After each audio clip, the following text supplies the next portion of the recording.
Ya, oke, kita mulai ya. Nah, alhamdulillah kita ketemu lagi di pembahasan masih berbicara mengenai biologi dan kita sudah masuk ke pertemuan yang keempat ya, yaitu tapi kita masuk ke materi yang baru, yaitu hari ini kita masuk ke materi tentang struktur dan fungsi pada tumbuhan. Yang akan dibahas hari ini kita hanya akan bicara mengenai jaringan tumbuhan. Nah, coba kalian perhatikan dulu gambar di bawah ini. Nah, coba bandingkan dengan perobatan kaya yang ada di kelas atau di rumah kalian. Apakah ada kesamaan struktur dengan gambar di bawah? Pernahkah kalian berpikir bagaimana dari pohon tersebut yang dapat digunakan sebagai perabot? Coba perhatikan di bawah ini. Iya, betul. Berdasarkan gambar di atas yang ditunjukkan oleh panah tersebut, menurut kalian itu apa? Nah, kalau misalnya kejawab, wah keren ya. Dapatkah menentukan umur kayu dilihat dari lingkaran yang tak beraturan tersebut? Oke, nah silahkan tinggal kalian jawab sendiri aja ya. Nah, kurang lebih, nah inilah yang akan kita bahas hari ini. Mungkin kalian penasaran sebetulnya apa sih itu yang ditunjuk dan yang lainnya. Nah, yang ditunjuk dan lainnya kita akan bahas, yaitu kita akan membahas mengenai jaringan pada tumbuhan. Jaringan pada tumbuhan adalah kumpulan dari sel yang sama bentuk dan fungsi pada tumbuhan. Jaringan tumbuhan terdiri dari dua macam, ada jaringan meristem dan jaringan permanen. Nah, jaringan meristem adalah jaringan yang aktif membelah, di mana ukuran selnya sangat kecil, dindingnya tipis, dan mempunyai nukleus yang relatif besar, vakuolnya berukuran kecil dan kaya akan sitoplasma, serta selnya berbentuk kuboid atau prismatis. Kuboid itu jadi seperti kubus ya, prismatik itu tidak beraturan. Nah, kayak gitu. Jadi jaringan meristem ini jaringan yang sifatnya aktif membelah. Jadi dia bisa membesar ya, bisa melakukan pemanjangan atau pembesaran ya. Nah, di mana jaringan meristem ini berdasarkan asal terbentuknya itu ada dua macam. Ada yang disebut dengan meristem primer dan meristem sekunder. Di mana untuk meristem primer adalah jaringan meristem yang ditemukan pada tumbuhan dewasa dan masih membelah diri. Jaringan ini umumnya ditemukan pada ujung batang dan ujung akar yang mengakibatkan tumbuhan bertambah tinggi. Iya, jadi kalau misalnya kok tumbuhan nggak tinggi-tinggi, berarti itu mungkin ada salah satu kerusakan di jaringan meristemnya ya. Meristem primernya.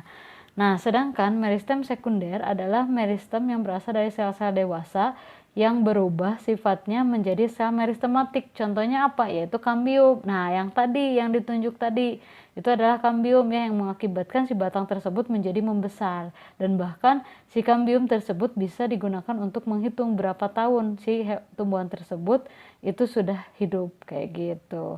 Dan fatalnya ketika suatu jaringan meristem ini tidak ada, pasti kebayanglah sama kalian apa yang terjadi. Jelas pasti pertumbuhannya akan terganggu ya, dan mungkin si tumbuhan tersebut tidak akan memanjang atau membesar, jadi stuck aja seperti itu. Nah, itu salah satu faktor karena jaringan meristem tidak ada.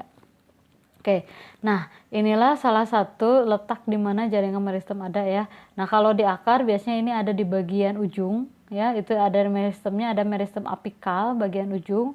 Sedangkan kalau di bagian daun itu biasanya ada di batang itu biasanya ada di bagian tunas ya. Nah, itu di sana ada tulisan tunas apikal. Nah, berisi meristem ujung batang, sehingga nggak heran kalau akar itu ke bawah, kalau batang itu ke atas ya, karena emang letak meristemnya itu di bagian sana. Oke, nah adapun letak dari meristem sendiri ada tiga macam, ada meristem apikal, interkalar, dan lateral. Gampangnya apikal itu di bagian ujung ya, sedangkan interkalar itu di bagian tengah, dan lateral itu di bagian pinggir. Jadi udah jelas kalau apikal berarti untuk pemanjangan, interkalar berarti untuk pembesaran, kalau lateral jelas pasti sama ya, yaitu untuk pertumbuhan sekunder atau membesar. Nah, itu. Oke, kita next ya. Nah, selanjutnya kalau tadi ngomongin jaringan meristem aktif membelah, kalau jaringan permanen adalah jaringan yang tidak aktif membelah dan tidak tumbuh dan tidak berkembang lagi. Tapi ada yang unik, walaupun kebanyakan itu banyaknya permanen itu hampir keseluruhan seperti itu, tapi ada sebagian permanen yang masih aktif membelah. Menurut fungsinya, jaringan permanen dapat dikelompokkan menjadi 4. Yang pertama ada jaringan epidermis, ada jaringan dasar, jaringan penyokong, dan jaringan penyangkut. Nah, untuk yang pertama adalah jaringan epidermis. Apa itu jaringan epidermis? Jaringan epidermis terletak paling luar pada setiap organ tumbuhan, yaitu pada akar, batang, dan daun. Ciri-ciri jaringan epidermis pada tumbuhan umumnya sebagai berikut. Yang pertama terdiri dari sel yang hidup, berbentuk persegi panjang, sel-selnya rapat dan tidak memiliki ruang antar sel, tidak memiliki klorofil di dinding sel jaringan epidermis bagian luar yang berbatasan dengan lapisan udara mengalami penebalan. Mampu membentuk derivat jaringan epidermis. Nah, ini uniknya. Epidermis ini permanen, tapi epidermis adalah satu-satunya jaringan yang dia bisa mengalami yang namanya modifikasi ya, karena dia nggak bisa aktif membelah lagi, jadi dia bermodifikasi. Dan satu-satunya yang nggak punya ruang antar sel. Seperti apa sih, Bu? Nah, ini adalah salah satu derivat epidermis. Jadi modifikasi epidermis itu bisa jadi stomata, bisa jadi sel kipas ataupun trikom. Nah, yang ada di gambar itu adalah stomata ya, biasanya itu pada epidermis daun. Next, yang kedua yaitu jaringan parenkim. Apa itu jaringan parenkim? Yaitu jaringan dasar yang ditemukan pada hampir semua organ tumbuhan, dan bahkan jaringan parenkim satu-satunya jaringan yang selnya masih hidup dan berukuran besar dan tipis, serta masih ada yang mengalami bersifat embrional atau meristematik dan bisa membelah gitu. Umumnya berbentuk segi enam, memiliki banyak vakuola, letak inti mendekati dasar sel dan memiliki ruang antar sel yang banyak sehingga letaknya tidak rapat. Jadi ada ruang-ruang antar selnya ya, tidak seperti epidermis tadi. Dan biasanya letaknya itu setelah epidermis. Dan parenkim ini banyak letaknya, mulai dari di bagian ampulur, ada di bagian endodermis, bahkan ada juga yang di bagian korteks ya. Karena salah satu fungsi utama dari parenkim yaitu untuk cadangan makanan, kan mengisi ruang-ruang kosong ya. Nah, itulah dia sedikit gambaran dari jaringan parenkim. Oke, next, selanjutnya kemudian yang ketiga jaringan penyokong.